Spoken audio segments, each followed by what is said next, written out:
حضرت عبداللہ ابن عمر رضی اللہ تعالیٰ عنہ فرماتے ہیں، ابن ماجہ میں موجود ہے، فرماتے ہیں مغرب کی نماز ہم نے پڑھی تھی اور کچھ لوگ چلے گئے اور باقی ہم لوگ بیٹھ گئے مسجد شریف میں کہ عشاء پڑھ کے جائیں گے، تو سرکار بھی چلے گئے نماز پڑھا کے، پر تھوڑی دیر کے بعد واپس آ گئے اور اتنی تیزی سے حضور آئے کہ ظاہری طور پر سانس مبارک پھولا ہوا تھا۔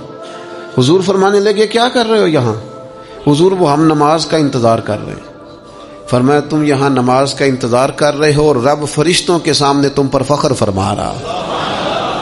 ان اللہ بندے کا مرتبہ کیا ہے اللہ کی بارگاہ میں اس کا۔ حضرت ابی بن کعب رضی اللہ تعالیٰ عنہ صحابی ہیں، نبی کریم تشریف لے گئے ان کے پاس، کریم نے کرم فرمایا، میں نے سنا ہے وہ بن سور کر میری عیادت کو آ رہے ہیں۔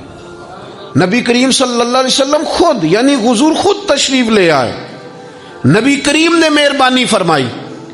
حضرت ابی بن کعب کہتے ہیں حضور میرے پاس آ کے کہنے لگے مجھے اللہ نے حکم دیا ہے کہ میں تمہیں قرآن سناؤں، مشکات میں موجود ہے۔ تو ابی بن کعب وجد کی کیفیت میں کہنے لگے حضور اللہ نے میرا نام لیا ہے،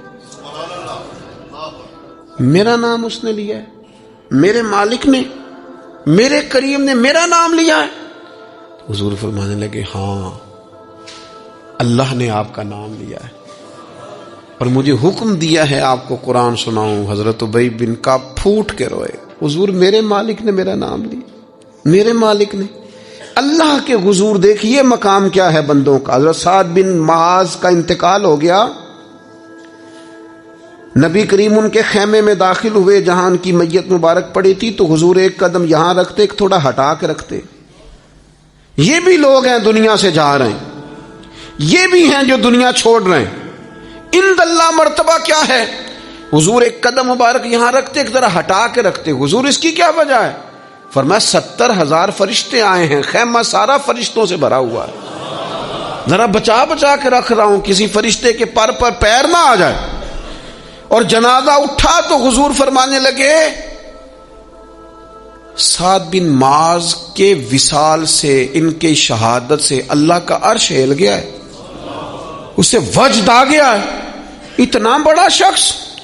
اور صحابہ فرماتے ہیں ہم ان کی قبر کھود رہے تھے تو خوشبوئیں پہلے ہی نکلنی شروع ہو گئی، پہلے ہی خوشبوئیں نکلنی شروع ہو گئی۔ میرے مرنے پہ ہر سو شور مچ جائے گا، دیکھو گے کہنے الوداع سرکار خود تشریف لائیں گے۔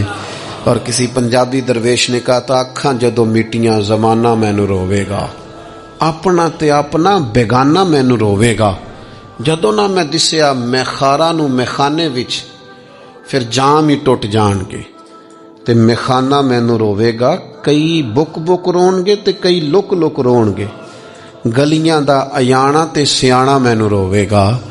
عزیز دوست، اپنا مقام اللہ کے حضور کیا ہے اس پر بھی تو ہمیں توجہ کرنی چاہیے نا۔